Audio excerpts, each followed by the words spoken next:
Vous vous en souvenez peut-être. Elle avait été filmée lors d'une manifestation pro-Hamas où elle appelait à la solution finale. Et elle a fait également un salut nazi. Final solution is coming your way. The final solution.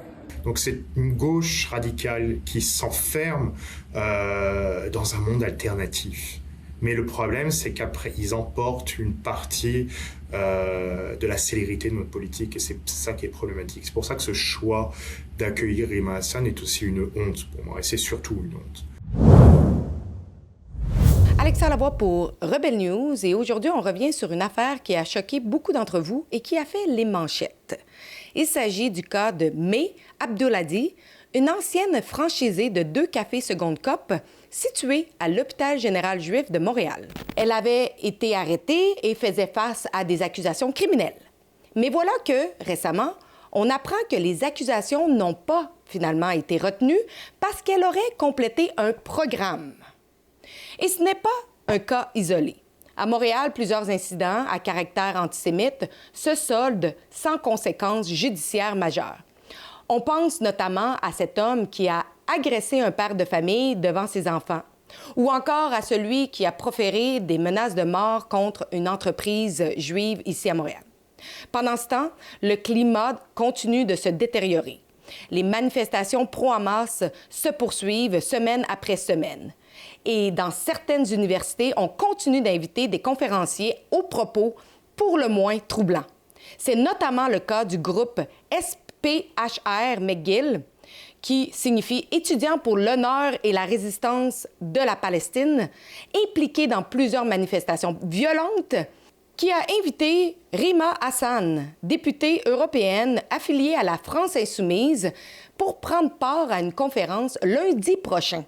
Elle est connue pour ses propos controversés et certaines publications faites sur X, et dont une, et je cite, « Tout franco-palestinien doit pouvoir rejoindre la résistance armée palestinienne ». Et pour en discuter, je reçois aujourd'hui le directeur des communications stratégiques et des relations publiques du CIJA, le Centre pour Israël et les affaires juives, Julien Corona, pour en discuter. Mais c'est scandaleux, inacceptable, et ça constitue une nouvelle preuve qu'à Montréal, des actes antisémites les plus pervers et les plus flagrants n'auront pas de conséquences malgré la gravité des faits. Et c'est inacceptable. Ça nous permet de répéter plusieurs demandes qu'on a eues sur, par exemple, la formation des procureurs ou des juges pour mieux comprendre les actes haineux, tout ce genre de choses-là. Mais au-delà de ça, c'est de voir qu'une personne peut échapper à une condamnation par un programme, une personne qui a fait des appels à la mort, le génocide, la solution finale s'en vient. C'est pas de la menace, excusez-moi, ce débile qui va être gentillette. On est sur un autre niveau.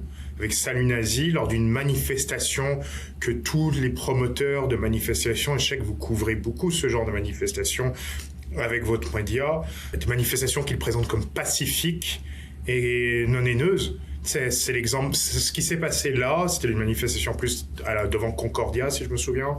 C'est l'exemple parfait que ces manifestations ne sont pas pacifiques et sont totalement haineuses, contraires aux valeurs québécoises, contraires à notre droit, quand on voit ce genre de propos qui sont sortis. L'idée de faire un salut nazi puisse se produire dans une ville comme Montréal, qui se vante comme inclusive, c'est inacceptable. L'idée qu'un salut comme ça, les propos qui soient produits ensuite, ne mène qu'à un simple programme et à une absence de casier judiciaire, c'est inacceptable. Et en plus, quand on connaît le contexte que cette personne était vendeuse dans franchisée d'un Seconde Cup à l'hôpital juif et tout, on se fout de la gueule du monde. Parce que c'est pas le premier cas. On a eu Sergio Yanez Preciado, qui a été trouvé criminellement non responsable.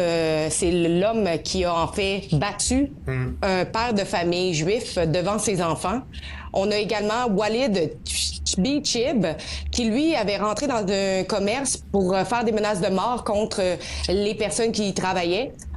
Tout nous indique que s'il n'a pas été encore trouvé criminellement non responsable, mais ça risque d'être le cas parce que c'était pas la première offense qu'il faisait.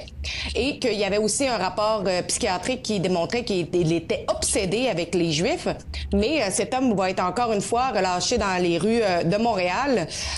On pourrait en nommer plusieurs autres cas comme ça que les gens n'ont eu aucun... À Ville-Saint-Laurent, quelqu'un qui était sorti de sa voiture pour s'en prendre un. Il y a des histoires, tu sais, et l'accumulation de ce genre d'histoire, et je veux pas rentrer dans la qualification responsable ou pas, ça c'est le juge, on n'a pas à la critique, tu sais. Aller trop loin, faut faire attention à aller, par rapport à la critique du système judiciaire, on est quand même dans un pays démocratique, mais néanmoins, l'ensemble, quand on voit cette accumulation générale et cette succession, ce trend, façon de parler, pour parler en bon français, ça crée un climat d'impunité où des agitateurs extrémistes se sentent enhardis parce qu'ils voient une absence de conséquences claires pour ce genre de propos. Donc ça envoie le message que créer le désordre et le chaos, c'est acceptable et qu'on peut aller plus loin. Et après, qu'on peut être un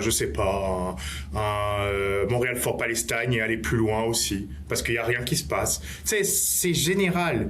Et on a un droit qui est censé être la base du contrat social de notre société. Et ce droit dit les choses claires. Il faut qu'il soit appliqué clairement. Les règles, tu sais, il y a des règles, il y a un besoin de règles pour beaucoup de choses qui permettent de donner plus d'artifices, plus de munitions aux procureurs, à la couronne, aux policiers pour faire le travail. On sait très bien quand on parle des manifestations masquées et tout ça et tout. Mais pour ce genre d'éléments, le droit canadien, on n'est pas du tout dans un truc qui est lié à l'exception religieuse. On est sur des propos haineux clairs et précis. Le droit canadien, il est clair et précis sur ça. Il faut qu'il soit appliqué. Il faut qu'il soit appliqué. On est sur sans absence de conséquences claires pour des propos clairement haineux, clairement dangereux, menaçants, on crée les conditions pour faire en sorte que notre société va s'ensauvager, pour reprendre des mots comme en France. Et à la fin, c'est le problème, plus de violence, moins de respect de la loi et l'ordre, moins respect de rues de paix, tel qu'on prenait l'exemple pour Montréal, quand on se souvient de l'ancienne mairesse qui parlait des rues de paix de Montréal ville pacifique. Pas de respect pour ça, ils s'en foutent. S'il n'y a pas de conséquences claires, ils s'en foutent que Montréal soit une ville pacifique. Et donc c'est pour ça qu'on est consterné, que je pense que d'innombrables Québécois, autres que la communauté juive du Québec, est consternée. Parce que ce n'est pas acceptable au Québec. Ce n'est pas acceptable. Et j'espère que tous les partis confondus, même ceux qui sont les premiers à recevoir Rima Hassan au Québec la semaine prochaine, sont scandalisés par l'absence de conséquences pour de tels gestes. On va y revenir dans un instant pour Rima Hassan, mais comment que vous réagissez de voir ce laxisme-là de la part de la Ville de Montréal et du SPVM lorsqu'on voit des manifestations qui prennent place à chaque fin de semaine où il y a clairement des slogans antisémites qui est scandé. Il y a clairement du soutien pour des organisations terroristes comme le Hamas et le IRGC. On peut aussi nommer le Hezbollah là-dedans. Comment que le CIJA réagit par rapport à ça? On le dit, et je pense que vous nous suivez beaucoup sur les réseaux sociaux, donc on le dit assez souvent qu'il faut que les règles telles qu'elles existent soient appliquées. Il faut aussi que la police ait plus de munitions à son avantage. La loi C9, on a pris position sur la loi C9, ça en vient pour aider. On a aussi fait des demandes en matière de sécurité, après dans le cadre des consultations budgétaires, pour la plupart des demandes ont été au niveau de financement et tout, ont été rejoints, ce qui va permettre de sécuriser plus la communauté. C'est scandaleux que notre communauté ait besoin de dépenser d'innombrables sommes en millions de dollars pour sécuriser ses lieux communautaires et ses synagogues et ses écoles. Néanmoins, plus doit être fait, mais on sait qu'on a une bonne collaboration. On a toujours eu une bonne collaboration avec le SPVM. On sait que la police, comme d'habitude, va être là pour permettre de rassurer la population avec les Pessah qui s'en viennent, les fêtes juives de Pâques. Plus doit être fait, mais la collaboration est là. Nous, on le dit à chaque fois qu'est-ce qui doit être fait. On espère, mais je veux pas rentrer dans la critique et dans du travail de la police. C'est un travail très compliqué. On a fait nos demandes sont assez claires et on les répétera tant qu'il faudra pour permettre que ce soit fait. On verra ce qui va se passer avec l'adoption de C9 à venir. Et aussi les demandes, même la fraternité pour policiers sort de plus en plus. quand on entend Yves Francoeur sur certains médias, je me souviens d'une entrevue chez Dutrisac récemment, à propos des phénomènes des manifestants masqués qui prononcent des propos haineux et qui tiennent des fumigènes, et d'autres, tels qu'on voit nos amis de Montréal-Fort-Palestine, qui le font souvent sur le perron d'église. Donc, tu sais, on va voir ce que ça donne. De nouvelles munitions pour la poursuite comme pour la police s'en viennent, qui leur permettront d'agir, à eux de pouvoir les utiliser ensuite. Et nous on a fait nos demandes pour plus de sérieux sur ça. On espère que ça sera respecté. C'est ce climat antisémite qu'on a depuis plus de 2 ans, depuis les attentats du 7 octobre, excusez-moi, et même avant les attentats du 7 octobre, ça prédate le 7 octobre quand même, cette augmentation de la haine dans nos rues. Ça crée un climat qui fait en sorte que je pense que pas uniquement des gens de la communauté juive se disent est-ce que Montréal est fait encore pour moi? Tu sais, il n'y a pas que... C'est général, et je pense que l'ensemble des politiciens doivent se dire, en tant que garant de la paisibilité publique et du contrat social, est-ce qu'on en fait assez pour permettre à ce contrat social de subsister quand on voit des gens qui se disent « Est-ce que je dois faire mon alia alors que je me sens parfaitement québécois ?» Ou quand on voit des gens qui se disent « Tu sais, pour d'autres communautés, est-ce que je bouge ailleurs? Est-ce que je rentre en France? Est-ce que je vais aux États-Unis ?» Ou, tu sais, le Québec est une terre ultra accueillante, c'est un endroit génial pour vivre, mais quand des gens de toutes origines, au-delà de la communauté juive, se sentent à se poser des questions, il faut se dire, on doit prendre en main tout ce qu'on peut faire pour restaurer le contrat social et la paisibilité publique. Vous êtes de France, en fait, vous êtes né en France. On le sait comment que le climat en France a changé depuis plusieurs années. Cette tendance islamo-gauchiste, on voit aussi des politiciens comme Jean-Luc Mélenchon. Et il est venu ici au Québec, mais là, cette fois, c'est Rima Hassan qui s'en vient. Vous avez fait une sortie pour justement dénoncer sa venue.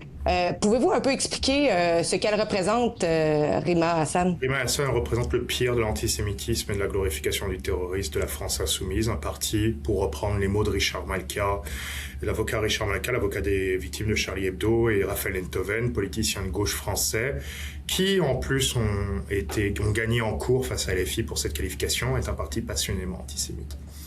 Et j'avais dénoncé déjà l'année dernière, Jean-Luc Mélenchon qui avait ensuite sorti que j'étais le responsable de la campagne du Likoud contre lui au Canada, c'est drôle. Mais tu sais, on est face à des politiciens factieux qui se tiennent de plus en plus en dehors du champ démocratique. Quand les Français décident de faire plus barrage à LFI qu'au Rassemblement National, et moi je me tiens au centre politiquement et personnellement dans mes choix politiques français, quand le barrage passe de l'extrême droite à l'extrême gauche, il y a une raison. Et quand on voit les dérapages antisémites de Jean-Luc Mélenchon, par exemple, ce qui s'est passé récemment avec les jeux de mots sur Epstein ou Epstein, quand on voit les choix politiques de ce parti de s'associer avec les indigènes de la République, avec Ouria Bouteljda et d'autres personnes extrêmement tendancieuses qui ont en plus leur lien au Québec avec des personnes assez connues dans l'ancien comité décolonial de Québec solidaire. C'est problématique. Et Rima Hassan représente cette glorificatrice du Hamas, qui va dire que le Hamas a une action légitime.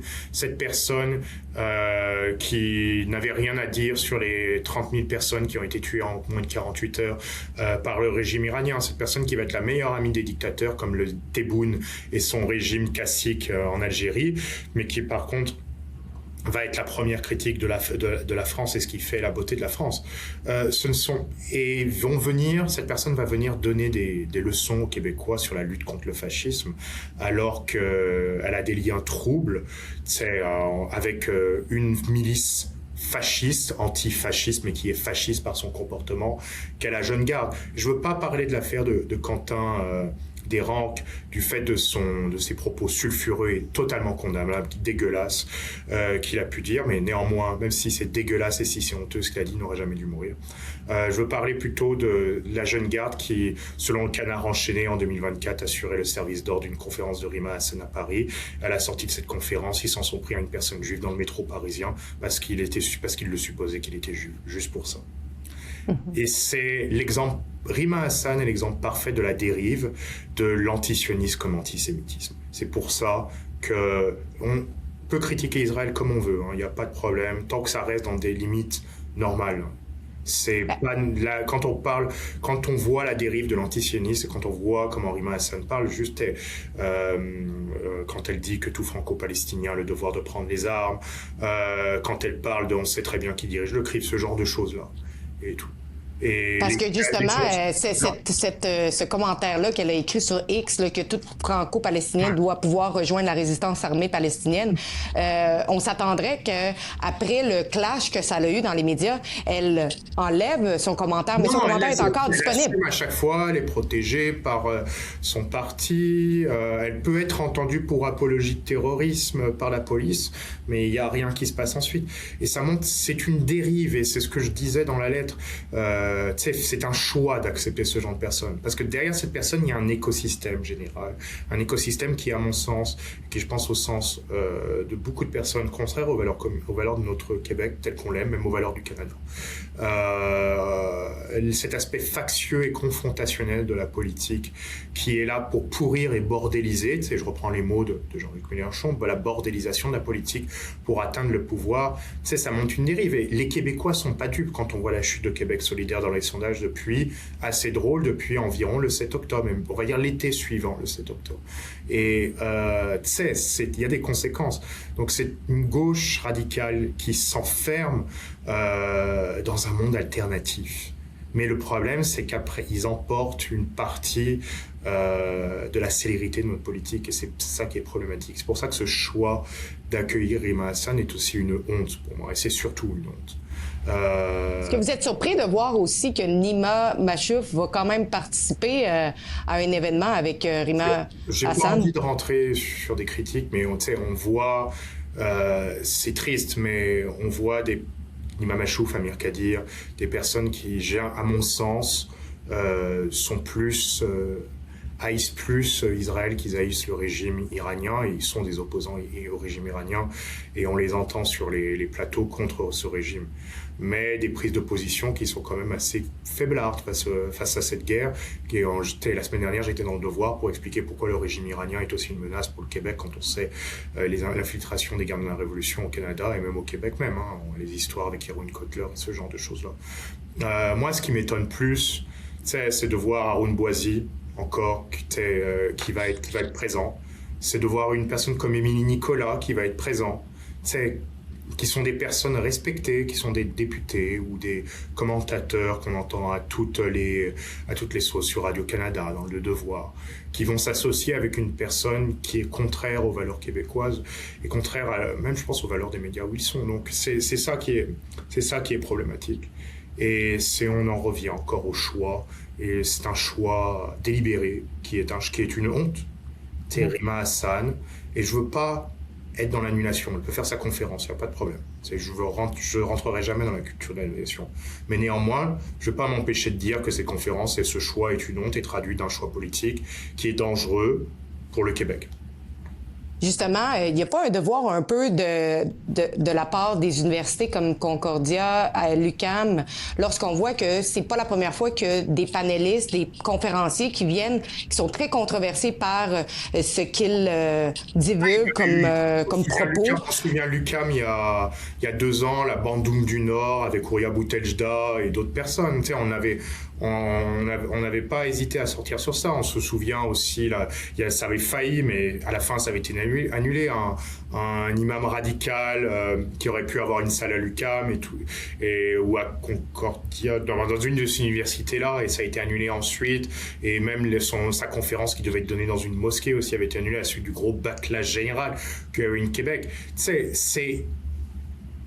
Il faut avoir la jugeote.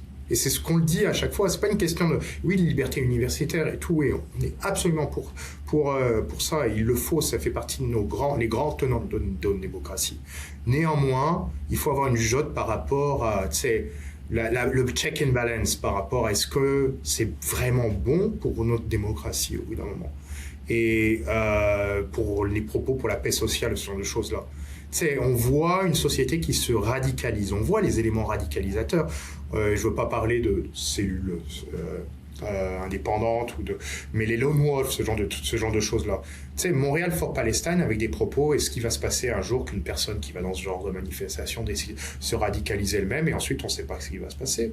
On a eu des histoires de personnes individuelles radicalisées par des propos en ligne et autres, qui ont tenté de faire des attentats, que ce soit sur la colline parlementaire à Ottawa, ou qui ont tenté de traverser la frontière, l'année dernière, où il y a un peu plus d'1 an et demi, pour aller tuer le maximum de juifs dans Brooklyn.